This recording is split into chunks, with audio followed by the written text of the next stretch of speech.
നമ്മൾ അറിഞ്ഞിരിക്കേണ്ട ഒരു കാര്യം, നമ്മൾ കഴിക്കുന്ന മൃഗജീവിജന്യമായ കൊഴുപ്പുകൾ, ചൂടായ എണ്ണകൾ, ഏതായാലും ശരി, ഏതെണ്ണയായാലും ശരി, ത്വക്കിന്റെ അടിയിൽ വരികയും അവിടുന്ന് വെയിലടിക്കുമ്പോൾ അത് കറുക്കുകയും ചെയ്യും. ഒരു ജീവിക്ക് പ്രകൃതി വിധിച്ച ഒരു അന്നമുണ്ട്, 5 അന്നങ്ങളും വിധിച്ചിട്ടുണ്ട്. യഥാർത്ഥത്തിൽ നേരിട്ട് കൺസ്യൂം ചെയ്യാൻ പറ്റുന്നത്, വേവിക്കാതെ കഴിക്കാൻ പറ്റുന്നത്, ഇതാണ് നമ്മളുടെ വിധിച്ച അന്നം. ഒരാളെ പോലെ മറ്റൊരാൾ ഈ ഭൂമുഖത്തില്ല. വ്യത്യസ്തമായ റേഷ്യോയിൽ ചേർത്ത് വെച്ചിരിക്കുന്നു. ആ ചേർച്ച, കൃത്യമായ ചേർച്ചയാണ് സൗന്ദര്യം എന്ന് പറയുക. ബ്യൂട്ടിഫിക്കേഷൻ വസ്തുക്കൾ അത്രയും ത്വക്കിലൂടെ ശരീരത്തിനുള്ളിൽ കടന്ന് ശരീരത്തിന് ഒരുപാട് ദ്രോഹം ചെയ്തുകൊണ്ടിരിക്കുന്നു, രോഗം ഉണ്ടായിക്കൊണ്ടിരിക്കുന്നു. എങ്ങനെ സൗന്ദര്യം നിലനിർത്താം എന്നുള്ളതാണ് നമ്മളുടെ ഇന്നത്തെ വിഷയം. ഈ വിഷയം എടുക്കാൻ കാരണം, ഈ വിഷയം തിരഞ്ഞെടുക്കാനുണ്ടായ കാരണം എന്താണെന്ന് വെച്ചാൽ, ഇന്ന് നമ്മൾ എടുക്കുന്ന ബോഡി സ്പ്രേ, ഒട്ടുമിക്കവരും എടുക്കുന്നുണ്ട് ബോഡി സ്പ്രേ. അതായത് ദുർഗന്ധം, വിയർപ്പിന് ദുർഗന്ധമാണ്, അതിനായി എടുക്കുന്ന ബോഡി സ്പ്രേ. നമ്മൾ പാസ് ചെയ്യുമ്പോൾ നല്ല സ്മെല്ല് വരണം, ഇതിനെടുക്കുന്ന ബോഡി സ്പ്രേ. പിന്നെ സൺസ്ക്രീൻ, വെയിലത്തിറങ്ങാൻ പറ്റാത്ത ഒരുപാട് പേര്, അതായത് പുറത്തേക്ക് ഇറങ്ങണമെന്നുണ്ടെങ്കിൽ സൺസ്ക്രീൻ എന്ന് പറഞ്ഞ എന്തോ ലേപനം മുഖത്തും കൈ വെയിൽ കൊള്ളുന്ന സ്ഥലങ്ങളിലും ഒക്കെ തേച്ചിട്ടിറങ്ങുക.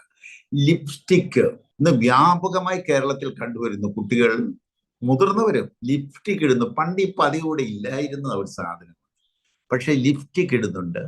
അതുപോലെ തന്നെ ഹെയർ ഡൈ അടിക്കുന്നുണ്ട്. ഇത് സൗന്ദര്യം കൂട്ടാൻ വേണ്ടിയിട്ട് തന്നെയാണ് ഉപയോഗിക്കുക. ഇതെല്ലാം സൗന്ദര്യം കൂട്ടാനും തിളക്കം കിട്ടാനും മുഖത്തിന് നല്ല തിളക്കം കിട്ടാനും ഒക്കെ വേണ്ടിയിട്ട് തന്നെയാണ് ഉപയോഗിക്കുക. അങ്ങനെ തിളക്കം കൂട്ടുന്നതിൽ ഒരു തെറ്റുമില്ല, സൗന്ദര്യം കൂട്ടുന്നതിൽ ഒരു തെറ്റുമില്ല, ഒരുങ്ങുന്നതിൽ ഒരു തെറ്റുമില്ല.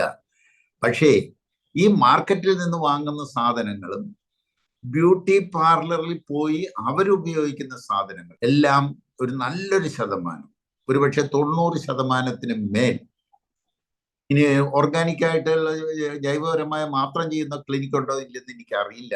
പക്ഷെ എൻ്റെ അറിവില് നല്ലൊരു ശതമാനവും കെമിക്കലുകളാണ്. ഈ കെമിക്കൽ ബ്യൂട്ടിഫിക്കേഷൻ വസ്തുക്കൾ അത്രയും ത്വക്കിലൂടെ ശരീരത്തിനുള്ളിൽ കടന്ന് ശരീരത്തിന് ഒരുപാട് ദ്രോഹം ചെയ്തുകൊണ്ടിരിക്കുന്നു, രോഗം ഉണ്ടായിക്കൊണ്ടിരിക്കുന്നു. ഇത് മുടിക്കുള്ള ഡൈ അടിച്ചിട്ട് ത്വക്ക് രോഗം, വെള്ളപ്പാണ്ട് വന്നവരെ എനിക്കറിയാം, എൻ്റെ അടുക്കെ വന്നിട്ടുണ്ട്, വെള്ളപ്പാണ്ട് വന്നിരിക്കുന്നു. എന്തെല്ലാം രോഗങ്ങൾ. ബ്യൂട്ടി പാർലർ നടത്തുന്ന 2 പേര്, മിനിമം 2 പേര് എനിക്ക് വ്യക്തമായി ഓർക്കുന്നു. ബ്യൂട്ടി പാർലർ നടത്തിക്കൊണ്ടിരുന്ന നല്ല തിരക്കുള്ള 2 സംരംഭകര് എന്നെ സമീപിച്ചിട്ടുണ്ട്. എഴുന്നേക്കാൻ മേലാത്ത അവസ്ഥയിലേക്ക് അവരായി. ഇപ്പൊ ഞാൻ അവരുടെ പറഞ്ഞ് മനസ്സിലാക്കിക്കൊണ്ട്, നിങ്ങളുടെ ശരീരത്തിൽ ഇത് ചെയ്യുന്നു, അപ്പൊ നിങ്ങൾക്ക് അതിനെപ്പറ്റി അറിയാത്തത് കൊണ്ടാണ്. ഈ വരുന്ന കസ്റ്റമേഴ്സിന്റെ ശരീരത്തിൽ ഇത് നിങ്ങൾ ചെയ്യല്ലേ. നിങ്ങൾ ഒരുപാട് പ്രശ്നങ്ങളിലേക്ക് നീങ്ങിക്കൊണ്ടിരിക്കുകയാണ്. എല്ലാം ഓട്ടോ ഇമ്മ്യൂൺ ഇതിലേക്ക് പോയിക്കൊണ്ടിരിക്കുന്നു. അതുകൊണ്ട് നാച്ചുറലായിട്ടുള്ള വഴി നമ്മൾ കണ്ടുപിടിക്കണം. സൗന്ദര്യം കൂട്ടുന്നതിന് ആർക്കും ഒരു എതിരുമില്ല. നാച്ചുറലായിട്ടുള്ള പ്രൊഡക്റ്റ് ഡെവലപ്പ് ചെയ്യണം, കണ്ടുപിടിക്കണം. ഇപ്പൊ നമുക്ക് എന്തെങ്കിലും ഒരു വസ്തു വേണമെന്നുണ്ടെങ്കിൽ അത് ഉണ്ടാക്കാൻ ഒരു പ്രയാസവും ഇല്ല. അപ്പൊ അതാണ് നമ്മൾ ഇന്ന് എടുക്കുന്നത്. നിങ്ങൾ മുഖ സൗന്ദര്യം കൂട്ടാൻ, ശരീര സൗന്ദര്യം കൂട്ടാൻ എടുക്കുന്ന സാധനങ്ങളെല്ലാം തന്നെ നാച്ചുറൽ ആയിരിക്കാൻ, ജൈവമായിരിക്കാൻ ശ്രദ്ധിക്കണമെന്ന് മാത്രമുള്ളതാണ് ഇന്നത്തെ വിഷയം. കെമിക്കൽ എടുക്കരുത്, കാരണം അതുകൊണ്ട് അത് ഭയങ്കരമായ ദൂഷ്യം ശരീരത്തിന് സംഭവിച്ചിട്ടുണ്ട്. അപ്പൊ എല്ലാവരും നമ്മൾ അറിയേണ്ട സൗന്ദര്യം എന്ന് പറഞ്ഞാൽ എന്താണെന്ന് ഒന്ന് മനസ്സിലാക്കി പോകാം. എൻ്റെ സ്റ്റുഡൻസിനെ മിക്കവാർക്കും എല്ലാവർക്കും നല്ലോണം മനസ്സിലായിട്ടുള്ള കാര്യമാണ് എന്താണ് ഈ സൗന്ദര്യം എന്ന് പറഞ്ഞാൽ. സൗന്ദര്യം എന്ന് നമുക്ക്, അപ്പൊ ചിലർ പറയുന്നുണ്ട് സൗന്ദര്യം ആപേക്ഷികമാണ്, ചിലരുടെ നോക്കുന്നവരുടെ കണ്ണിലാണ് സൗന്ദര്യം ഇരിക്കണമെന്ന്. അങ്ങനെയല്ല. സൗന്ദര്യം എന്ന് പറയുന്ന ഒരു യാഥാർത്ഥ്യമാണ്. പ്രകൃതി എപ്പോഴും മനുഷ്യരെ മുഴുവൻ, ജീവജാലങ്ങളെ മുഴുവൻ, പ്രകൃതി ആകമാനം സൗന്ദര്യധാമങ്ങളാക്കി മാറ്റാനാണ് ശ്രമിച്ചുകൊണ്ടിരിക്കുക. സൗന്ദര്യത്തിൽ നിന്നും സൗന്ദര്യത്തിലേക്കാണ് നമ്മുടെ ചുവടുവെപ്പ്. അതായത് പെർഫെക്ഷനിൽ നിന്നും പെർഫെക്ഷനിലേക്ക്, സൗന്ദര്യത്തിൽ നിന്നും സൗന്ദര്യത്തിലേക്ക്. ഇതാണ് നമ്മളുടെ ചുവടുവെപ്പ്. പ്രകൃതി അതിനാണ് കൂട്ടി നിൽക്കുക. അപ്പൊ എന്താണ് സൗന്ദര്യം എന്ന് നമ്മൾ അറിയണം. പൂക്കൾക്ക് നല്ല സൗന്ദര്യമുണ്ട്, നല്ല നിറമുണ്ട്, നല്ല സുഗന്ധമുണ്ട്. പൂക്കളുടെ സൗന്ദര്യം എന്ന് പറയുന്നത് ഇതളുകളുടെ ചേർച്ചയാണ്. അതായത് അതിന്റെ ഇതളുകൾ അടുക്കി വെച്ചിരിക്കുന്നതിന്റെ ഒരു ചേർച്ചയുണ്ട്. ഓരോ ഇതളും വേണ്ട രീതിയിൽ ചേർത്ത് വെച്ചിരിക്കുന്നു. അപ്പൊ ഒരു പൂവിന്റെ സൗന്ദര്യം എന്ന് പറയുന്നത് അതിന്റെ നിറത്തെക്കാളും അതിന്റെ സുഗന്ധത്തെക്കാളും പ്രധാനം ഉള്ളത് അതിന്റെ ഇതളുകളുടെ ചേർച്ചയാണ്.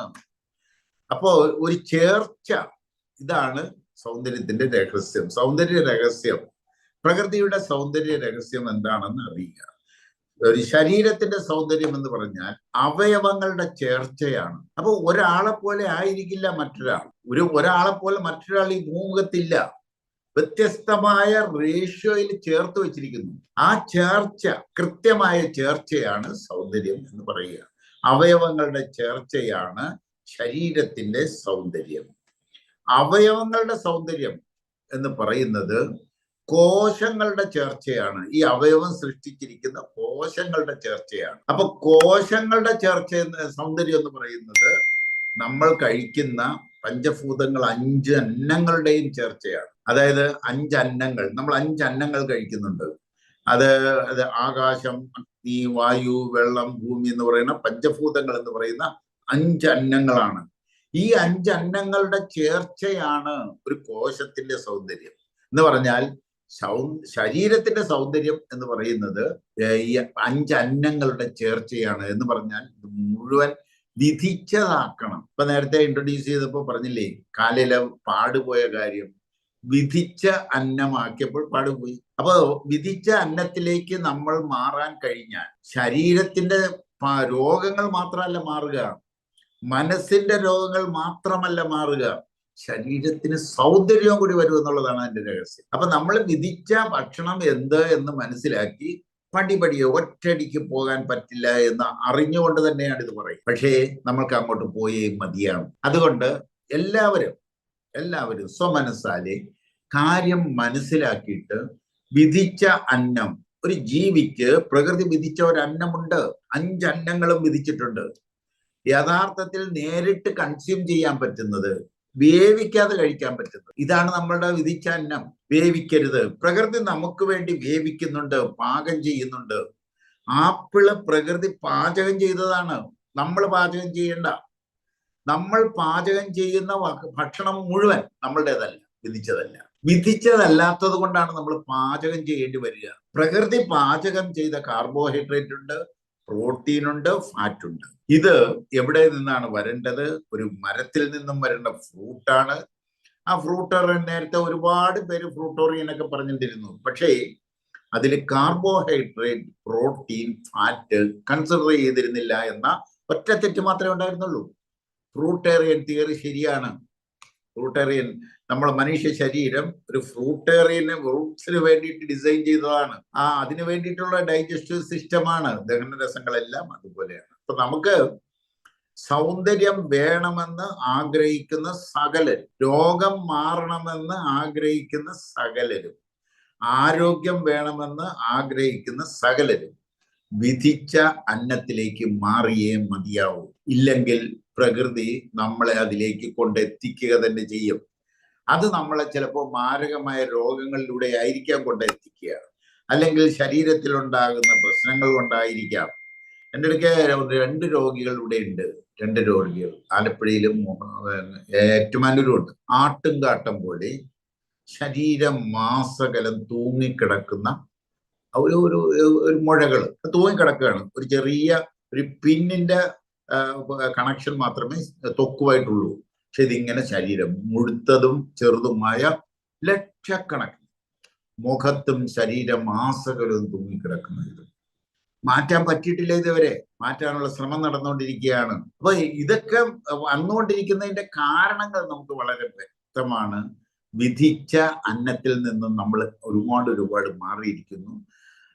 നമ്മൾ വിധിച്ച അന്നത്തിലേക്ക് പോകണം.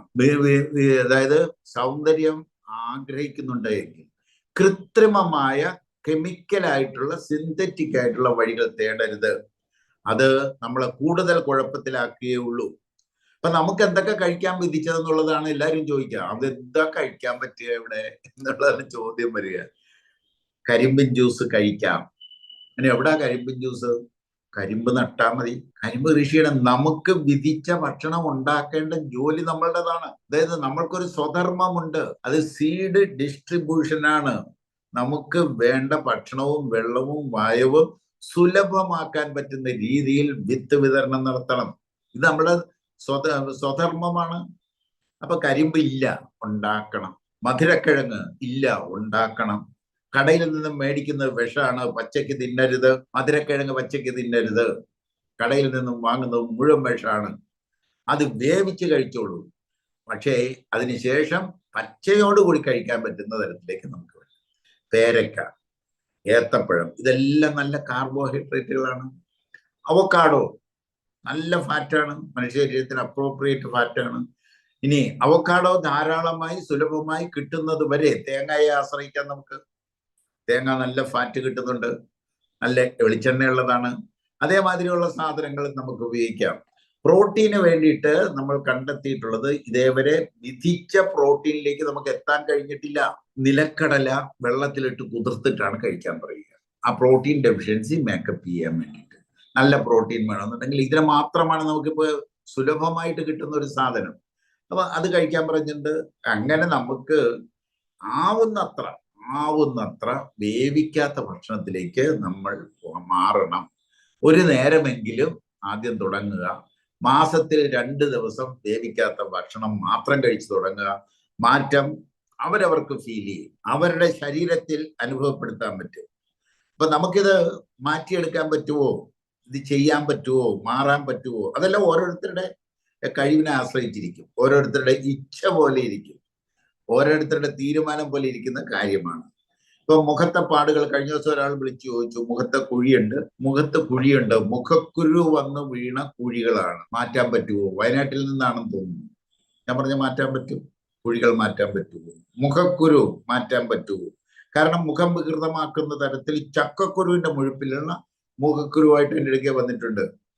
അപ്പൊ അത് പുറത്തു കഴിയുമ്പോൾ ഒരു കുഴിയും കൂടി വരും. ഈ കുഴി ഒരുപാട് പാട് വന്നുപോയി. അപ്പൊ ഇദ്ദേഹം ഈ കുഴികളുടെ കാര്യം ചോദിച്ചപ്പോൾ എനിക്ക് മനസ്സിലായി അദ്ദേഹം കല്യാണം കഴിച്ചിട്ടുണ്ടാവില്ല.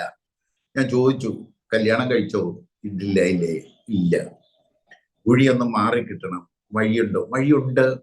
കരിമംഗല്യം, എത്രയോ സ്ത്രീകൾ കരിമംഗല്യം എന്തോ പാപം ചെയ്തിട്ട് വന്നതാണെന്ന് വിചാരിക്കുന്നു. ഭർത്താവിനോട് പാപം ചെയ്തതോ കുടുംബത്തിന് പാപം ചെയ്തിട്ട് വന്നതാണോ എന്ന് വിചാരിച്ച് 2 കവിളിലും വലിയ പാടുകളുമായിട്ട് ഇങ്ങനെ നടക്കുന്നു. മുഖത്തെ പാടുകള്, കുഴികള്, ത്വക്കിന്റെ തിളക്കക്കുറവ്, കരിമംഗല്യം എല്ലാം മുഖസൗന്ദര്യത്തെ കെടുത്തുന്ന ഒന്ന് തന്നെയാണ്. ഇതില് നമ്മൾ അറിഞ്ഞിരിക്കേണ്ട ഒരു കാര്യം, നമ്മൾ കഴിക്കുന്ന മൃഗജീവിജന്യമായ കൊഴുപ്പുകൾ, ചൂടായ എണ്ണകൾ, ഏതെണ്ണയാലും ശരി, ത്വക്കിന്റെ അടിയിൽ വരികയും അവിടുന്ന് വെയിലടിക്കുമ്പോൾ അത് കറുക്കുകയും ചെയ്യും. അപ്പൊ അതുകൊണ്ടാണ് അത് ഉപേക്ഷിക്കേണ്ടി വരിക. അതായത് മൃഗത്തിന്റെ കൊഴുപ്പുകൾ പരമാവധി ഉപേക്ഷിക്കുക.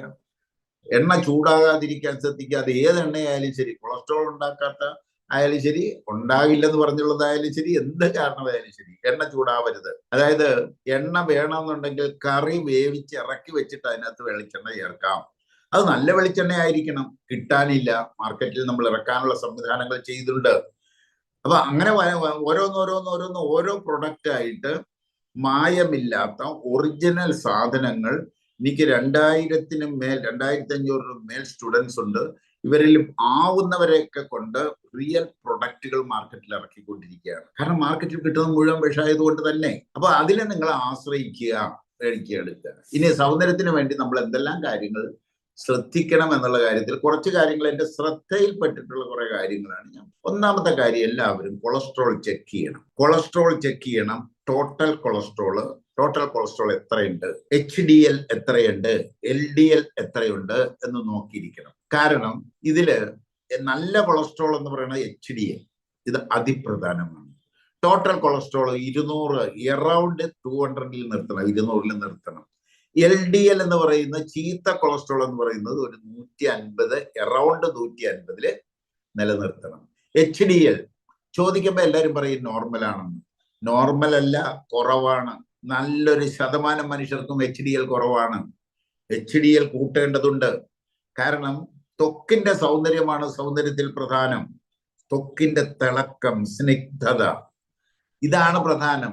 അത് നിലനിർത്തണം എന്നുണ്ടെങ്കിൽ ത്വക്ക് ഒരു 90 വയസ്സായാലും ചുളിയാതിരിക്കണമെന്നുണ്ടെങ്കിൽ HDLന്റെ തോത് 70-ൽ നിർത്തണം, 70-ൽ കൊണ്ട് നിർത്തണം. ഇത് നമ്മൾ അറിഞ്ഞിരിക്കണം.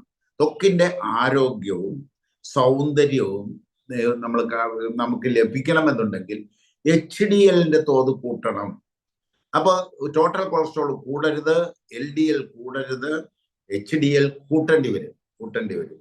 അതിനെന്താണെന്നുള്ളതാണ് എല്ലാവരും അറിഞ്ഞിരിക്കുന്നത്. ഇതാണ് ആദ്യത്തെ. അതായത് നമുക്ക് ഒരു 65-70 കിടക്കണം. ത്വക്ക് രോഗമുള്ളവർ, ത്വക്ക് രോഗം മാറണമെന്നുണ്ടെങ്കിൽ HDL ഈ ലെവലിലേക്ക് കൊണ്ടുപോയേ പറ്റൂ. നമ്മൾ അങ്ങനെയാണ് നമ്മുടെയൊക്കെ വരുന്ന ത്വക്ക് രോഗങ്ങൾ മാറ്റുന്നത്, സോറിയാസിസ് മാറ്റുന്നത്. സോറിയാസിസുമായിട്ട് വന്നവരുടെ മിക്കവാറും HDL 30-ന് താഴെയാണ്, 30-ന് താഴെയാണ്. ഇത് 70 വേണ്ടതാണ്. ഒരു കാര്യം അറിഞ്ഞിരിക്കേണ്ടത്, ഇത് നല്ല കൊളസ്ട്രോൾ ആണ് എന്നുള്ളത് കൊണ്ട് കൂടുന്നത് കുഴപ്പമാണ്. കൂടരുത്. അതായത് ചിലർ വരുന്നുണ്ട്, കൂടുതൽ HDL-ആയിട്ട് വരുന്നുണ്ട്. ഇതിനെന്താ വഴി എന്നുള്ളതാണ് അറിഞ്ഞിരിക്കേണ്ടത്. ഇത് omega-3 ഓയിലാണ് HDL കൂട്ടാൻ ഉപയോഗിക്കുന്ന സാധനം. omega-3 oil. omega-3 ഈ omega-3 പല സാധനങ്ങളിൽ നിന്ന് വരുന്നുണ്ട്. മീനിൽ നിന്നും വരുന്നുണ്ട്, വെജായിട്ട് വരുന്നു, വെജിറ്റബിൾ ഓയിലായിട്ട് വരുന്നുണ്ട്. ഇതിൽ സാധാരണഗതിയിൽ മീനിന്റെ ഓയിൽ കഴിക്കുന്നവരുണ്ട്. എല്ലാവരും തന്നെ വെജിറ്റബിൾ ഓയിലിലേക്ക് ഷിഫ്റ്റ് ചെയ്യുക. Flax seed, FLAX seed oil, എള്ളു പോലെ ഒരു ചണയുടെ ഓയിലാണ്. ഫ്ലാക്സ് സീഡ് ഓയിലാണ് ഏറ്റവും അനുയോജ്യമായി കണ്ടിട്ടുള്ളത്. ഈ ഫ്ലാക്സ് സീഡ് ഓയില് ഗുളിക രൂപത്തിൽ ഇന്ന് മാർക്കറ്റിൽ അവൈലബിൾ ആണ്. ഒരു ഗുളിക വീതം 2 നേരം കഴിച്ചാൽ നമുക്ക് omega-3 കൂട്ടി HDL കൂട്ടിക്കൊണ്ടുവരാൻ പറ്റും. അപ്പൊ അത് വാങ്ങാൻ കിട്ടുന്ന ഒരു സാധനമാണ്. ഒലീവ് ഓയിൽ അതുണ്ട് എന്ന് പറഞ്ഞിട്ടുണ്ട്, പക്ഷെ ഒലീവ് ഓയിൽ നമ്മളിവിടെ കൊടുത്ത് അനുഭവത്തിലില്ല. അതുകൊണ്ട് ഞാനത് പറയുന്നില്ലെന്ന് മാത്രം. ഒലീവ് ഓയിൽ ചിലപ്പോൾ ഉണ്ടായിരിക്കാം, അത് കഴിച്ചിട്ട് ഗുണം കിട്ടിയിട്ടും ഉണ്ടാവാം. പക്ഷെ എൻ്റെ അനുഭവത്തിൽ ഞാൻ പേഷ്യൻസിന് കൊടുക്കാൻ കഴിഞ്ഞിട്ടില്ല. അതുകൊണ്ടാണ് അത് മെൻഷൻ ചെയ്യാത്തത്. ചിലപ്പോൾ ഉണ്ടായിരിക്കാം. ആ ഒലിവ് ഓയിലും ചൂടാവരുത് എന്നറിഞ്ഞിരിക്കുക. പാചകത്തിന് ഒലിവ് ഓയിൽ ഉപയോഗിക്കുന്നുണ്ട്, അതുകൊണ്ട് കിട്ടണമെന്നില്ല. കാരണം അത് ചൂടായാൽ അത് ദോഷകരമായിട്ട് മാറും. പിന്നെ നമ്മൾ ഈ HDL കൂടി കണ്ടിട്ടുള്ളത് നിലക്കടല, കുറച്ച് നിലക്കടല കഴിക്കുക. അണ്ടിപ്പരിപ്പ്, ബദാം, വാൽനട്ട് ഇവയെല്ലാം ഒരു 5 എണ്ണം വീതം കഴിക്കുക. ഒരുപാട് കഴിക്കരുത്. അണ്ടിപ്പരിപ്പ് കുറച്ച് കഴിക്കാം, 5 എണ്ണം. ബദാം ഒരു 5 എണ്ണം, വാൽനട്ട് ഒരു 5 എണ്ണം, ഒരു പിടി നിലക്കടല. ഇത്രയും കഴിക്കാമെങ്കിൽ നമുക്ക് HDL കൂട്ടിയെടുക്കാം. ഇപ്പോൾ നമ്മളുടെ മാർക്കറ്റിൽ നമ്മളുടെ സ്റ്റുഡൻസ് ഇറക്കുന്ന എക്സ്ട്രാ വെർജിൻ കോക്കനട്ട് ഓയിൽ ഉണ്ട്. അതും കുറച്ച് കഴിക്കുകയാണെങ്കിൽ നമുക്ക് HDL കൂട്ടി നിർത്താൻ പറ്റും. അപ്പോൾ ഒരു കാര്യം ഞാൻ പറയേണ്ടത്, ആദ്യം വേണ്ടത് നമ്മളുടെ മാലിന്യങ്ങൾ കളയാനുള്ള വഴികൾ, അതെല്ലാ കാര്യത്തിലും ചെയ്യുന്ന പോലെ തന്നെ ചെയ്യണം. അസിഡിറ്റി മാറ്റാനുള്ള നടപടികൾ എടുത്തിരിക്കണം. ഇതെല്ലാം പഴയ ക്ലാസ്സുകളിൽ പറഞ്ഞിരിക്കുന്ന എല്ലാ കാര്യങ്ങളും ചെയ്യുന്നതിനോടൊപ്പം ചെയ്യേണ്ട കാര്യങ്ങളാണ് ഇന്ന് പറയുക. ത്വക്കിന്റെ നിറവും സ്നിഗ്ധതയും തീരുമാനിക്കുന്നത് ലിവറാണ്.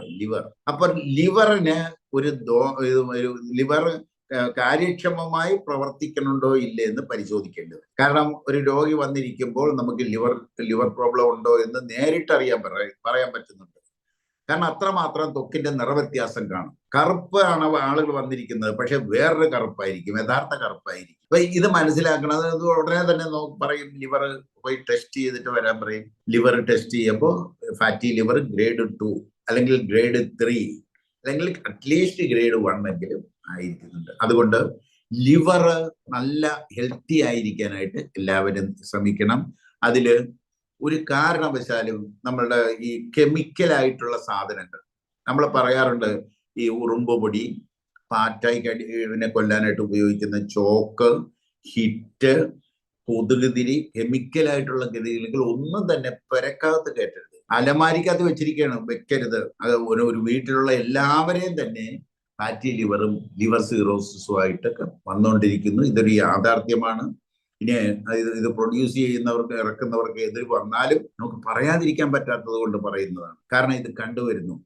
അത് എന്തെങ്കിലും സുരക്ഷിതം. പിന്നെയുണ്ട് എന്താ ഈ വീടുകളില് ജീവികളൊന്നും കയറാതിരിക്കാൻ വേണ്ടി സാധാരണ ചെയ്തു വരുന്ന ആണ്ടിലാണ്ടിൽ ചെയ്തു വരുന്നത് ഡ്രില്ല് ചെയ്തിട്ട് അതിനകത്ത് എന്തൊക്കെയോ വെച്ചിട്ട് ഫില്ല് ചെയ്യുന്ന ഒരു പരിപാടി ഇപ്പൊ വ്യാപകമാകുന്നുണ്ട്. ഇതൊക്കെ അപകടകാരികളാണ്. അതുകൊണ്ട് അതിൽ നിന്നും ഒഴിവാക്കുക. ലിവറിന് കേടുണ്ടോ ഇല്ലെന്ന് നോക്കുക. ഫാറ്റി ലിവർ നോക്കുക. ലിവർ ഫങ്ഷൻ ടെസ്റ്റ് നോക്കുക. 2 ടെസ്റ്റുകളും ചെയ്യണം. ലിവർ ഫങ്ഷൻ ടെസ്റ്റും ഫാറ്റി ലിവറും നോക്കി ലിവർ സംബന്ധമായി എന്തെങ്കിലും പ്രശ്നമുണ്ടോ എന്ന് നോക്കിക്കൊണ്ടിരിക്കണം. ഇടയ്ക്കിടയ്ക്ക് നോക്കിയിരിക്കണം. ത്വക്കിന് എന്തെങ്കിലും പരിപരുപ്പ്, ത്വക്ക് തടിച്ചു വരുന്നു, ചൊറിഞ്ഞു തടിക്കുന്നു, ഇങ്ങനെ ഉണ്ടെങ്കിൽ ഇത് നോക്കിക്കൊള്ളണം. വിറ്റാമിൻ ബി കോംപ്ലക്സ് സിറപ്പോ ഗുളികയോ എന്തെങ്കിലും കഴിക്കണമെന്നുണ്ടെങ്കിൽ കഴിക്കണം. ഏറ്റവും നല്ലതായിട്ട് കിട്ടുന്നത് തവിടിലാണ്. അരിയുടെ തവിടിൽ വിറ്റാമിൻ ബി ഉണ്ട്. പക്ഷേ തവിട് എണ്ണ എന്ന് പറയുന്ന മാർക്കറ്റിൽ കിട്ടുന്നത് വിശ്വസിക്കാൻ പറ്റുമെന്ന് ഞാൻ കരുതുന്നില്ല. അതുകൊണ്ട് തവിട് നമുക്ക് പച്ചനെല്ലിന്റെ തവിട് ജൈവ രീതിയിൽ കൃഷി ചെയ്തെടുത്ത പച്ചനെല്ലിന്റെ തവിട് കിട്ടുമെങ്കിൽ അതിനകത്ത് നല്ല വിറ്റാമിൻ ബി ഉണ്ട്. അത് കിട്ടിയില്ല എന്നുണ്ടെങ്കിൽ ബെറ്റർ അത് വിറ്റാമിൻ ബി സിറപ്പിലേക്കോ ഗുളിയിലേക്കോ മാറുന്നതാണ്. ഇനി നമുക്ക് അറിയേണ്ട കാര്യം പ്രോട്ടീൻ ഫാറ്റ് ആണ്. ത്വക്കിന്റെ സൗന്ദര്യം നിലനിർത്തുന്നത് പ്രോട്ടീനും ഫാറ്റുമാണ്. അത് വിധിച്ചതാകണമെന്ന് നേരത്തെ പറഞ്ഞു കഴിഞ്ഞു. ത്വക്കിന്റെ സൗന്ദര്യം തരുന്നത് പ്രോട്ടീൻ, അവക്കാഡോ. ഫാറ്റിന് വേണ്ടിയിട്ട് നമുക്ക് ചെയ്യാൻ പറ്റുന്നതാണ് അവക്കാഡോ. നല്ല 1-ാം തരം ഫാറ്റാണ്. മനുഷ്യ ശരീരത്തിന് അപ്രോപ്രിയേറ്റ് ആയിട്ടുള്ള ഫാറ്റാണ്. ആ ഫാറ്റ് ചെയ്യുക. പ്രോട്ടീന് വേണ്ടി തൽക്കാലം നിലക്കടലയിലേക്ക് എടുക്കുക. കാരണം പ്രോട്ടീനും ഫാറ്റും അതിന്റെ തോത് നിലനിർത്തുന്നതിലാണ് സൗന്ദര്യം നിലനിൽക്കുക. മീൻ കഴിക്കുന്നവർക്കാണെങ്കിൽ നല്ലൊരു പ്രോട്ടീൻ എന്ന് പറയാനായിട്ട് വരാലാണ്. പക്ഷെ അത് വേവിക്കേണ്ടി വരുന്നത് കൊണ്ടാണ് അത് മനുഷ്യൻ ചെയ്യാത്തത്. ബ്രാൽ എന്ന് പറയുന്ന വരാൽ മത്സ്യം മഞ്ഞക്കറി വെച്ച് ഈ കുഴികളൊക്കെ നമ്മൾ നികത്തിയിട്ടുണ്ട്. അതായത് മുഖത്തുണ്ടാകുന്ന കുഴികൾ നല്ല കറക്റ്റ് പ്രോട്ടീൻ കൊടുക്കണം. ആ പ്രോട്ടീന് വേണ്ടിയിട്ട് നല്ല പ്രോട്ടീൻ വരേണ്ടത് ഒരു ഫ്രൂട്ടിൽ നിന്നാണ്. പക്ഷേ ആ ഫ്രൂട്ട് ഇന്നേ വരെ നമുക്ക് കണ്ടെത്താൻ കഴിഞ്ഞിട്ടില്ല. തൽക്കാലം വേണമെന്നുണ്ടെങ്കിൽ വരാൽ മത്സ്യം, അത് ഈ ബ്രോയിലർ വരാൽ വാങ്ങരുത്. നാടൻ വരാൽ മത്സ്യത്തെ തേങ്ങാപ്പാലിൽ വേവിച്ച് കറിയായി കൂടുതൽ കഴിക്കുകയാണെങ്കിൽ ഈ കുഴികൾ പോലെ നികത്തിയിട്ടുണ്ട്. പണ്ടുണ്ടായിരുന്ന കുഴികൾ പോലെ നികത്തിയിട്ടുണ്ട്. അത് മാറ്റാൻ പറ്റില്ല എന്ന് വിചാരിക്കുന്നത് ആ ഒരു പ്രോട്ടീനാണ്. ഇനി നമുക്ക് ഒരു ട്രീയിൽ നിന്നുമുള്ള പ്രോട്ടീൻ കണ്ടെത്താൻ കഴിഞ്ഞാൽ 100% സേഫായ രീതിയിൽ മുഖത്തെ കുഴികൾ മുഴുവൻ നികത്തുന്ന രീതിയിൽ നമുക്ക് മാറ്റിയെടുക്കാൻ പറ്റും. പ്രോട്ടീനും ഫാറ്റ്, അതാണ് അനിമൽ പ്രോട്ടീൻ ഫാറ്റ് താൽക്കാലികമായ ഒരു തിളക്കം ശരീരത്തിന് തരുമെന്നുള്ള കാര്യത്തിൽ ഒരു സംശയവുമില്ല. പക്ഷേ അത് മറ്റു രോഗങ്ങൾക്ക് കാരണമാകും എന്നുള്ളത് കൊണ്ട് കഴിയുന്നത്ര അത് കുറച്ച് നിർത്തുക. പിന്നെ നാച്ചുറൽ ആയിട്ടുള്ള മേക്കപ്പുകൾ ചെയ്തോളൂ, യാതൊരു സംശയമില്ല. ഏത് മേക്കപ്പും ചെയ്തോളൂ. നാച്ചുറൽ ആയിട്ടുള്ള മേക്കപ്പുകളും ലിപ്സ്റ്റിക്കുകളും പിന്നെ ഡൈകളും മാത്രമേ ഉപയോഗിക്കാവൂ. ഇനി പരിശ്രമിച്ചാൽ ഇത് അവരവർക്ക് തന്നെ ഉണ്ടാക്കിയെടുക്കും. അല്ലെങ്കിൽ കൂട്ടുചേർന്ന് ഉണ്ടാക്കിയെടുത്തുകൊള്ളണം. ഇത് തേക്കണ്ട എന്ന് പറയണില്ല, ലിപ്സ്റ്റിക് ഇടണ്ട എന്ന് പറയണില്ല. പക്ഷെ ലിപ്സ്റ്റിക് ഇട്ടുമ്പോൾ ഒരു ആർട്ടിഫിഷ്യാലിറ്റി ആ മുഖത്ത് പ്രകടമാകും. ആർട്ടിഫിഷ്യാലിറ്റി എന്തും ശരീരത്തിന്റെ സൗന്ദര്യത്തെ ടോട്ടലായിട്ട് ബാധിക്കുന്ന ഒരു സാധനമാണ്. അപ്പൊ ലിപ്സ്റ്റിക് നിങ്ങൾ തേക്കുമ്പോൾ അതൊരു ആർട്ടിഫിഷ്യാലിറ്റി ആ മുഖത്ത് പ്രകടമാകുന്നതാണ്. എന്നാൽ നാച്ചുറൽ ലിപ്സ്റ്റിക് എന്തുകൊണ്ട് നമുക്ക് ഉണ്ടാക്കിക്കൂടാ? വളരെ മൈൽഡ്, അറിയ പോലും ചെയ്യാത്ത വിധത്തിൽ പെരുട്ടാവുന്ന നാച്ചുറൽ ലിപ്സ്റ്റിക് നമുക്ക് ഉണ്ടാക്കിയെടുക്കാം. അതായത് തേനീച്ചയുടെ മെഴുകും നമ്മുടെ കൊരങ്ങൻ മഞ്ഞൾ എന്ന് പറയുന്ന ഒരു ചെടിയുണ്ട്, ഒരു മരമുണ്ട് ഇവിടെ. അതിന്റെ കുരുവിൽ നിന്ന് നല്ല നൈസായിട്ടുള്ള നമ്മുടെ ചുണ്ടുകളുടെ ചുവപ്പിന് സമാനമായ ചുവപ്പ് തരാൻ കഴിയുള്ള ഒറ്റ ചെടിയാണ് നിരീക്ഷണത്തിൽപ്പെട്ടിട്ടുള്ളത്. അത് കുരങ്ങൻ മഞ്ഞൾ എന്ന് പറയുന്ന ഒരു ചെടിയാണ്. ഇവിടെ കിട്ടും, നഴ്സറികളിലും കേരളത്തിലുള്ള സാധനമാണ്. അത് പൊടിച്ച് ചേർത്ത് തേനീച്ചയുടെ മെഴുകും ചേർത്താൽ ഇനി ലിപ്സ്റ്റിക് വേണമെന്ന് നിർബന്ധമുള്ളവർക്ക് ഇടാതിരിക്കുന്നതാണ് നല്ലത്. പക്ഷേ ഇടണമെന്ന് നിർബന്ധമുള്ളവർക്ക് അത് ചെയ്യാം. അവക്കാഡോ വെണ്ണ, നിലക്കടല വെണ്ണ പോലെ അരച്ചത്, ഇഞ്ചി നീര്, ഓർഗാനിക് മധുരക്കിഴങ്ങ് അരച്ചത്. ഇനി ഫേസ് പാക്ക് വേണമെന്നുണ്ടെങ്കിൽ ഇതിന് തിളക്കം, ത്വക്കിനും മുഖത്തിന് തിളക്കം കിട്ടണമെന്നുണ്ടെങ്കിൽ ഒരു സാധനം ഞാൻ പറഞ്ഞുതരാം. നിരന്തരമായി അത് ചെയ്തു നോക്കിക്കൊള്ളൂ. അവക്കാഡോയുടെ വെണ്ണ, നമ്മൾ കഴിക്കുന്ന വെണ്ണ ഒരു നിശ്ചിത അളവെടുക്കുക. നിലക്കടല വെണ്ണ പോലെ അരച്ചെടുക്കുക, വെള്ളത്തിലിട്ട് നിലക്കടല വെണ്ണ പോലെ അരച്ചെടുക്കുക. പിന്നെ ഓർഗാനിക് മധുരക്കിഴങ്ങും ഇതുപോലെ തന്നെ അരച്ചെടുക്കുക. അതിനകത്ത് ഒരു നേരിയ തോതിൽ ഇഞ്ചി നീര് ചേർക്കുക. എന്നിട്ട് ഫേസ് പാക്ക് ഉണ്ടാക്കി തേച്ച് നോക്കും. തിളക്കം കിട്ടാനുള്ള എല്ലാ സാധ്യതയുണ്ട്. ത്വക്കിന് തിളക്കം കിട്ടാനുള്ള എല്ലാ സാധ്യതയുണ്ട്. തേനീച്ച മെഴുകും കുരങ്ങൻ മഞ്ഞളും ശരിക്കും ലിപ്സ്റ്റിക് വേണമെങ്കിൽ ഉണ്ടായിക്കൊള്ളും. മൈലാഞ്ചി ഡൈ ഉണ്ടാക്കാം. എന്തുകൊണ്ട് ഉണ്ടാക്കിക്കൂടാ? പരിശ്രമിച്ചാൽ പറ്റാത്തതൊന്നുമില്ല. മൈലാഞ്ചി അതിനൊരു മോഡന്റാണ്, കറയാണ്, മുടിയിൽ പിടിപ്പിക്കാൻ ഉതകുന്ന ഒരു സാധനമാണ്. കറുപ്പ് നിറം മുടിയിൽ പിടിപ്പിക്കാൻ ഉതകുന്ന ഒരു കറയാണ്. ആ കറയുടെ പേര് മോഡന്റ് എന്നാണ്. ആ മോഡന്റായിട്ട് നമുക്ക് ഉപയോഗിക്കാൻ പറ്റുന്നത് മൈലാഞ്ചിയാണ്. ഈ മൈലാഞ്ചിയോടൊപ്പം കാർഗോലരി, നീലാമരി പൊടിച്ചത്, പുരാണഘട്ടൻ എന്ന് പറയുന്ന ഇരുമ്പിന്റെ കീടം എന്നിവയുടെ ചേരുവ ഹെയർ ഡൈ ഉണ്ടാക്കാം. ഹെയർ ഡൈ ഉണ്ടാക്കി നോക്കണം. നാച്ചുറൽ ആയിട്ട് ഹെയർ ഡൈ ഒരുപാട് പേര് ഈ ഡൈ അടിച്ച് നശിച്ചു പോകുന്നുണ്ട്. ശരിയാണ്, മുടി നരച്ചിരുന്ന വലിയ പ്രയാസമാണ്, വയസ്സായി എന്ന് തോന്നും. അപ്പൊ അതിനു വേണ്ടിയിട്ട് ഹെയർ ഡൈ ഉണ്ടാക്കണമെങ്കിൽ ഉണ്ടായിക്കൊള്ളൂ. നാച്ചുറൽ ആയിട്ട് ഹെയർ ഡൈ ഉണ്ടാക്കണം. മൈലാഞ്ചി നമുക്ക് സുലഭമാണ്. കാർഗോലരി എന്ന് പറയുന്ന അരി പച്ചമരുന്ന് കടയിൽ നിന്ന് കിട്ടുന്നതാണ്. നീലാമരിയുടെ പൊടി വാങ്ങാൻ കിട്ടുന്നതാണ്. പുരാണഘട്ടൻ എന്ന് പറയുന്ന ഇരുമ്പിന്റെ കീടമാണ്, ഇതും പച്ചമരുന്ന് കടയിൽ നിന്ന് കിട്ടുന്നതാണ്. എന്നിവിടെ ഒരു ചേരുവ കണ്ടുപിടിക്കണം, കഷ്ടപ്പെട്ടേ പറ്റൂ. കണ്ടുപിടിച്ച് ഒരു ഹെയർ ഡൈ ഉണ്ടാക്കുക. കണ്ടുപിടിച്ചാൽ ശരിക്കും നമ്മളുടെ ശരീരത്തിന് ഗുണകരമായ ഒരു സാധനം മാത്രമല്ല, അതിനെ ഒരു പ്രൊഡക്റ്റ് ആക്കി മാർക്കറ്റിൽ ഇറക്കുക, നല്ല വരുമാനം ഉണ്ടാകും. ഞാൻ ഈ പറഞ്ഞ സാധനങ്ങൾക്കെല്ലാം ഭയങ്കര ഡിമാൻഡുള്ള സാധനങ്ങളാണ്. അതൊരു പ്രൊഡക്റ്റ് ആക്കാനുള്ള പരിശ്രമം നടത്തി നമുക്ക് പ്രൊഡക്റ്റ് ആക്കി മാർക്കറ്റിൽ ഇറക്കാവുന്നതേ ഉള്ളൂ. പിന്നെ നാച്ചുറൽ ഫുഡ്, പരമാവധി നാച്ചുറൽ ഫുഡ്. നേരത്തെ പറഞ്ഞു, കരിമ്പിന്റെ ജ്യൂസ്, മധുരക്കിഴങ്ങ് പച്ചയ്ക്ക്, ഏത്തപ്പഴം, പേരക്ക, എല്ലാത്തരം പഴങ്ങളും, പിന്നെ കുറെ തേങ്ങായും മത്തങ്ങ ചിരണ്ടിയിട്ടതും നിലക്കടലയും ചേർത്ത് കഴിക്കാം. തേങ്ങ ചിരണ്ടി എടുക്കാം, വാഴപ്പഴങ്ങൾ എല്ലാം ചേർക്കാം, ഒരു പിടി നിലക്കടലയും കൂടി ഇട്ടിട്ട് കഴിക്കാം. ഇങ്ങനെ നാച്ചുറൽ ഫുഡ് പരമാവധിയിലേക്ക് നമ്മൾ ഷിഫ്റ്റ് ചെയ്യാൻ നോക്കുക. ഒറ്റ കാര്യം മാത്രമേ അതിനെ ശ്രദ്ധിക്കേണ്ടതുള്ളൂ. ആവശ്യത്തിന് കാർബോഹൈഡ്രേറ്റ് വേണം, ആവശ്യത്തിന് ഫാറ്റ് വേണം, ആവശ്യത്തിന് പ്രോട്ടീൻ അതിനകത്ത് ചേരണം. അതുകൊണ്ടാണ് നമ്മൾ എങ്ങനെ പറയാം, മധുരക്കിഴങ്ങ് എന്ന് പറഞ്ഞാൽ അത് പച്ചയ്ക്ക് ഓർഗാനിക്കേ എടുക്കാവൂ. പച്ചയ്ക്ക് ആവശ്യത്തിന് കാർബോഹൈഡ്രേറ്റ് ആയി. അതിനകത്ത് തേങ്ങ ഇട്ടപ്പോഴത്തേക്ക് കാർബോഹൈഡ്രേറ്റും ഫാറ്റുമായി. ഒരു പിടി നിലക്കടല കുതിർത്തത്, നിലവിളക്ക് പച്ചയ്ക്ക് പ്രോട്ടീനായി. ഇങ്ങനെ നമ്മൾ നോക്കിയാൽ ശരീരത്തിന് 1 ഗ്രാം പോലും തൂക്കം കുറയത്തുമില്ല. നമുക്ക് വേണ്ട എനർജി ഇതിൽ നിന്ന് കിട്ടുകയും ചെയ്യും. ഇനിയുള്ള ഒരെണ്ണം എന്ന് പറയുന്നത് കരിമംഗല്യ പ്രശ്നമാണ്. ഒരുപാട് പേര് വിഷമിക്കുന്നതാണ്. കരിമംഗല്യം, മുഖക്കുരു, മോക്കുരുവിന്റെ പാട്, ഇതെല്ലാം മാറണമെന്നുണ്ടെങ്കിൽ, അതായത് ഇത് മുഖം വൃത്തിയായി ക്ലീൻ ചെയ്തെടുക്കാനായിട്ട് മുഖത്തെ രോമകൂപങ്ങൾ തുറക്കണം. അതിന് ആദ്യം ചെയ്യേണ്ടത് കടലമാവ് കൊണ്ട് മുഖം കഴുകി തുടച്ച ശേഷം അതിനകത്ത് മുഖം ആസകലം നാരങ്ങ തൈലം നേരിയ തോതിൽ പുരട്ടുക. ആവി കൊള്ളിക്കുക, ഒരു 10-15 മിനിറ്റ് ആവി കൊടുക്കുക. ഈ രോമകൂപങ്ങൾ മുഴുവൻ തുറന്നു കിട്ടും. ഈ ആവി പിടിക്കുന്ന വെള്ളത്തിൽ ഒരു ചെറുനാരങ്ങ വട്ടം മുറിച്ചു വിടാം. അങ്ങനെ ആയാലും ഈ മുഖത്തെ രോമകൂപങ്ങൾ തുറന്നു കിട്ടിയാൽ ത്വക്കിനടിയിലെ ഫാറ്റ് വെളിയിലേക്ക് വരാനുള്ള ഒരു സൗകര്യം അവിടെ ചെയ്തു കൊടുക്കലാണ്.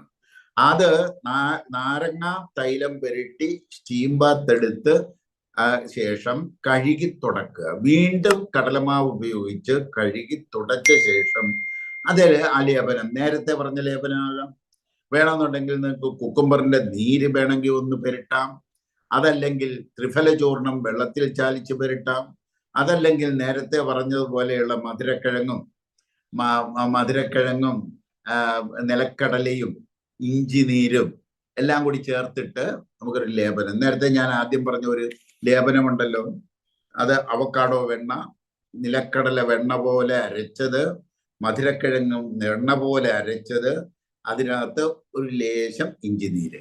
അതായത് ത്വക്കിലൂടെ മഗ്നീഷ്യത്തിന്റെ സാന്നിധ്യം ഉണ്ടെങ്കിൽ ഈ കൊടുക്കുന്ന പ്രോട്ടീനും ഫാറ്റും ത്വക്കിന് ഒരു വലിച്ചെടുക്കാൻ പറ്റും. അതിനു വേണ്ടിയിട്ടാണ് നേരിയ രീതിയിൽ ഇഞ്ചി നീര് ചേർക്കുക. ഇഞ്ചി നീര് ചേർത്ത് ഉപയോഗിച്ച് നോക്കുക, ഒന്ന് പെരുട്ടി നോക്കുക, അതിന്റെ ഗുണം കിട്ടും. അപ്പോ കരിമംഗല്യം 100% മാറുന്നതാണെന്ന് അറിയുക. നിരന്തരമായി ചെയ്തുകൊണ്ടിരിക്കണം, നിരന്തരമായി. ഇനി സ്ത്രീകളിൽ മുഖത്ത് രോമ വളർച്ച, ഇന്നൊരു സ്ത്രീ വിളിച്ച് പറഞ്ഞൊരു കാര്യമാണ്. സ്ത്രീകളിലുണ്ടാകുന്ന രോമ വളർച്ച, ചെവിയിലും മുഖത്തും രോമങ്ങൾ ഒരുപാട് വളരുന്നു സാറേ. ഇത് ഹോർമോണൽ ഇൻബാലൻസ് ആണ്. ഇത് സ്ത്രീകളുടെ സൗന്ദര്യം കെടുത്തുന്ന ഒന്ന് തന്നെയാണ്. ഇത് വരാതിരിക്കണമെന്നുണ്ടെങ്കിൽ ഹോർമോണൽ ഇൻബാലൻസ് നേരത്തെ മുൻകൂട്ടി അറിഞ്ഞ് പൊടി രോമങ്ങൾ കിളുക്കുമെന്ന് താന്ന് വരുമ്പോൾ തന്നെ നമ്മളത് ചെയ്ത് മാറ്റണം. അതിന് വേണ്ടത് അകത്തിച്ചീര പൊടി മാർക്കറ്റിൽ കിട്ടുന്നുണ്ട്. അകത്തിച്ചീര പൊടി 1/4 സ്പൂൺ 1 സ്പൂൺ വെളിച്ചെണ്ണയിൽ ചാലിച്ച് കഴിക്കുക 2 നേരം. അതേപോലെ തന്നെയാണ് നമ്മുടെ ഞാവൽപ്പഴത്തിന്റെ പൊടി. ഞാവൽപ്പഴം വരുമ്പോൾ പരമാവധി കഴിക്കുക. ഞാവൽപ്പഴത്തിന്റെ പൊടി മാർക്കറ്റിൽ ലഭ്യമാണ്. ആ പൊടി 1 സ്പൂൺ ഏതെങ്കിലും ഒരു ജ്യൂസിനകത്ത് കലക്കി കുടിക്കുക. ഇപ്പൊ ചില പൊടികൾ വേറൊരു കൂട്ടരുടെ പൊടി കണ്ട് നേരിട്ട് തിന്നാൻ പറ്റുന്ന ഞാവലിന്റെ പഴപ്പൊടിയുണ്ട്, അത് ഉപയോഗിക്കാം. ചെമ്പരത്തി മുട്ട, നാളെ വിടരുന്ന മുട്ട ഒരു 5 എണ്ണം ഡെയിലി കഴിച്ചു കൊടുക്കുക. ഇത് ഹോർമോണൽ ഇൻബാലൻസ് ആണ്. ഈ ഹോർമോണൽ ഇൻബാലൻസ് മുൻകൂട്ടി അറിയാൻ പറ്റുമോ? അറിയാൻ പറ്റും. പെൺകുട്ടികൾ ആൺകുട്ടികളെ പോലെ ഡ്രസ് ചെയ്യാനുള്ള ഭ്രമം കാണിച്ചു തുടങ്ങുമ്പോൾ തന്നെ മനസ്സിലാക്കിക്കൊള്ളുക, അവരിൽ പുരുഷ ഹോർമോൺ അധികരിക്കും, സ്ത്രീ ഹോർമോൺ റെഡ്യൂസ് ചെയ്യുകയും ചെയ്യും. അതായത് എനിക്കറിയാവുന്ന ഒരുപാട് കുട്ടികളുണ്ട്, ഞാൻ ആൺകുട്ടികളെ പോലെ നടക്കണമെന്ന് ആഗ്രഹിക്കുന്ന ഈ ഒരു മാനസികാവസ്ഥയുണ്ടല്ലോ, അവരിലെ പുരുഷ ഹോർമോൺ കൂട്ടാൻ കാരണമാകുകയും കുട്ടികളിൽ രോമവളർച്ച ഉണ്ടാക്കുകയും ചെയ്യും. ഇത് ഹോർമോണൽ ഇൻബാലൻസ് ആണ്. അകത്തി എന്ന് പറയുന്ന ചെടിക്ക് ചെയ്യാൻ കരുതുന്ന പോലെ വേറെ ഒന്നിനും പറ്റില്ല. ഇത് അയഡിൻ അതിൽ നിന്ന് കിട്ടുന്നത് കൊണ്ടാണ്. അയഡിൻ ഒരു യുണീക്ക് ട്രേസ് എലമെന്റ് ആകുന്നതിന് കാരണം അതാണ്. മൊത്തത്തിലുള്ള ഹോർമോണൽ ഇൻബാലൻസിനെ, അല്ലാതെ തൈറോയ്ഡ് രോഗത്തിന് മാത്രമുള്ള ഒരു സാധനമല്ല, ഹോർമോണൽ കറക്റ്റ് ചെയ്യാൻ പറ്റും. അപ്പൊ ഇത്രയും കാര്യങ്ങളാണ് ഞാൻ ഉദ്ദേശിച്ചതെന്ന്